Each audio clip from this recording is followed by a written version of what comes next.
Ya, sementara itu pemirsa Kapendam Iskandar Muda, Kolonel ARH Sudrajat menilai TMMD telah mampu menggelorakan semangat kebersamaan, gotong royong, dan cinta tanah air untuk kesejahteraan rakyat.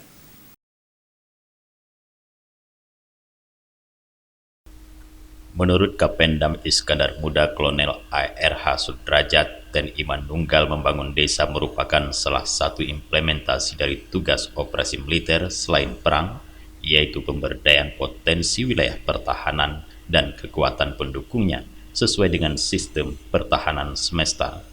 Selain itu, TMMD juga membantu pemerintah daerah dalam percepatan pembangunan yang dilaksanakan melalui kegiatan gotong royong bersama masyarakat. Di tengah kewaspadaan dampak pandemi COVID-19, program TMMD ke-110 dilaksanakan secara serentak di seluruh Indonesia, termasuk di wilayah Kodam Iskandar Muda. Satgas TMMD terus bekerja bersama-sama dengan masyarakat untuk menyelesaikan pekerjaan yang telah direncanakan demi mewujudkan harapan masyarakat di pedesaan. Hal ini selaras dengan tema TMMD ke-110, yaitu TMMD Wujud Sinergi Membangun Negeri.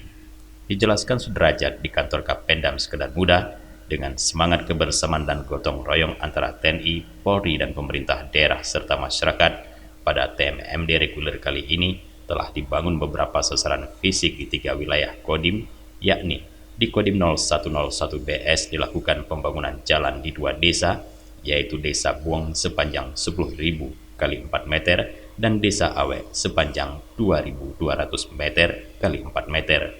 Pembuatan jembatan, rehab rumah tak layak huni sebanyak 20 unit, rehab balai pengajian, rehab tempat ibadah, pembangunan gedung PAUD dan kegiatan sosial lainnya.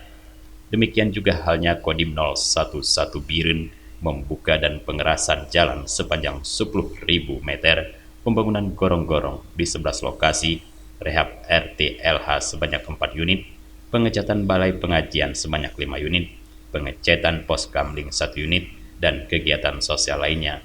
Kodim 0107 Aceh Selatan juga telah melakukan hal serupa yang hasilnya kini telah dinikmati masyarakat. Tim Liputan Aceh TV melaporkan.